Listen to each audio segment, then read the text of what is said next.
اب آپ کا وصال ہو گیا ہے، پردہ کر گئے ہیں، لیکن ہیں پہاڑ پر، وہیں پر انتقال ہو گیا. اب لوگوں کو اطلاع کیسے ہو کہ آپ یا نبی سلام.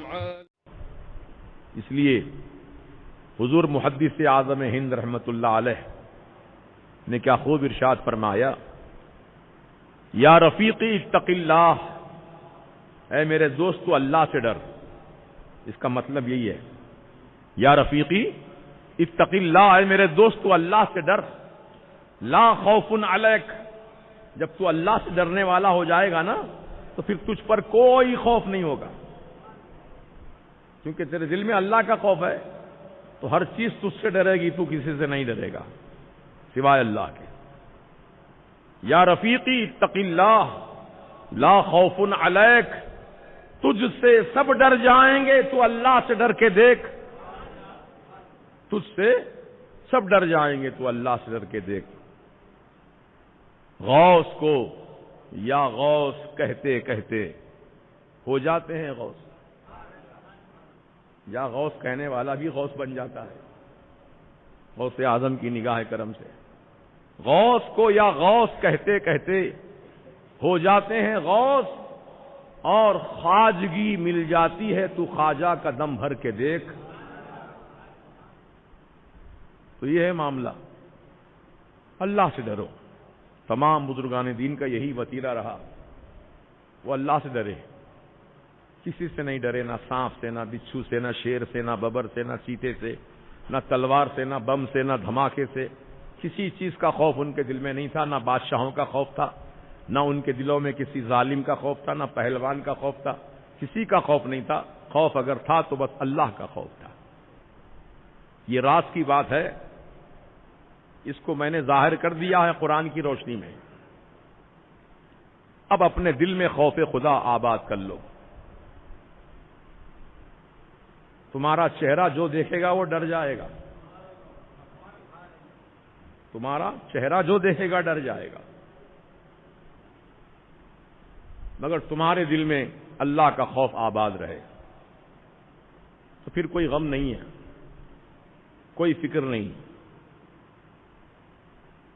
دیکھیے اللہ والے تنہا رہے، جنگلوں میں، پہاڑوں میں، ویرانوں میں اکیلے رہے. تو بتاؤ جنگل میں آپ اکیلے جا سکتے ہیں؟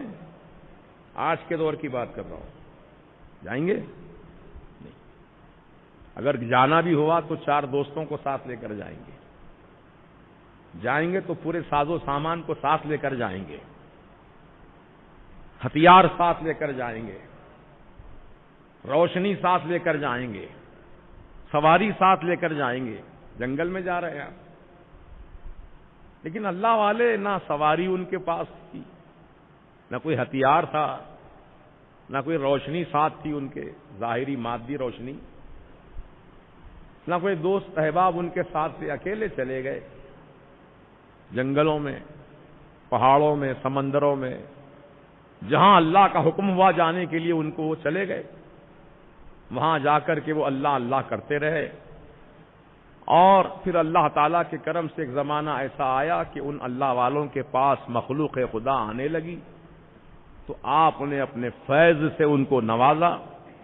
جو بھٹکے ہوئے تھے ان کو راہ راست پہ لایا، جو گمراہ تھے ان کو ہدایت عطا کی، جو بے نمازی تھے ان کو نمازی بنایا، جو کافر تھے ان کو موحد بنایا، مومن بنایا. تو یہ اللہ والوں کا کام یہی ہے. اب سرکار سیدنا بابا شرف الدین کہاں پر آرام کر رہے ہیں؟ پہاڑ پر. غور کرو، آج ہم حیدرآباد کے اس علاقے میں موجود ہیں جو بھی حال حال میں آباد ہوا ہے.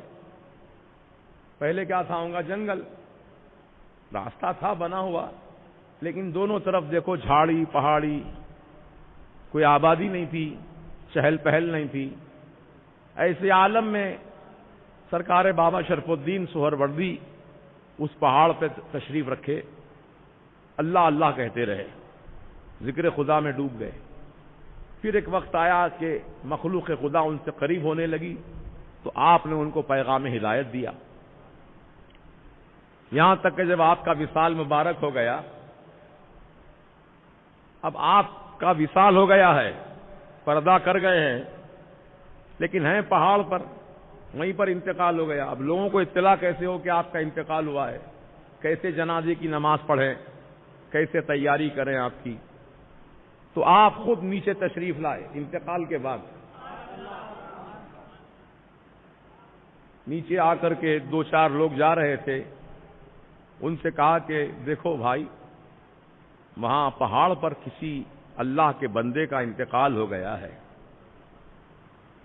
خدا را ان کی تجہیز و تکفین کا انتظام کرو.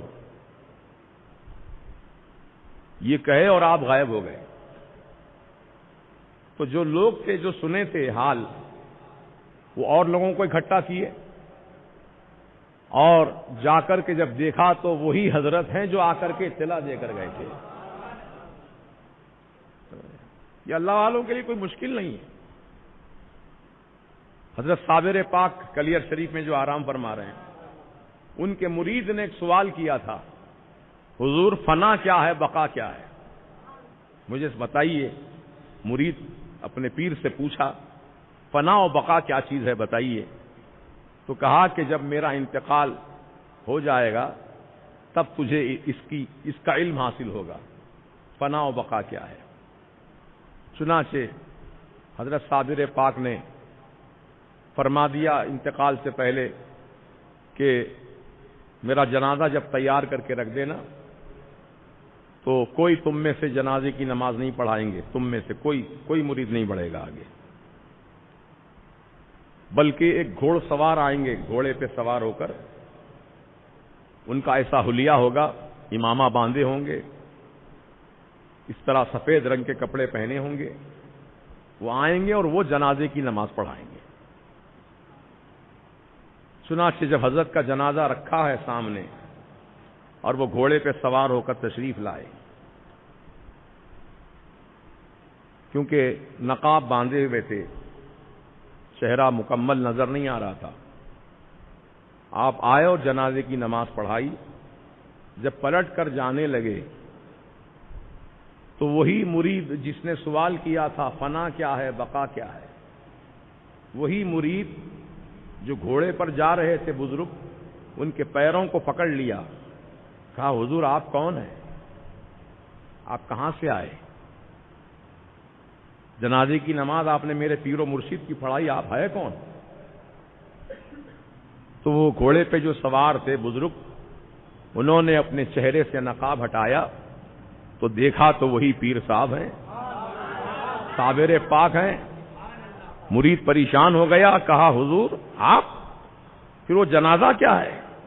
فرمایا یہی تو تجھے سمجھانا تھا کہ جنازہ جو ہے وہ فنا ہے، اور جو مجھ کو تو دیکھ رہا ہے میں بقا ہوں. فنا بقا بتا دیا.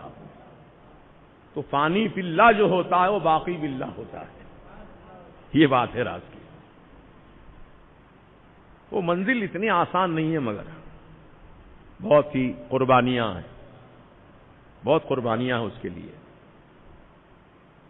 اس کے بعد اللہ تعالیٰ اپنی محبت میں فنائیت کا درجہ عطا فرماتا ہے. جب بندہ اللہ کی محبت میں فنا ہوتا ہے، اسی کو اللہ پاک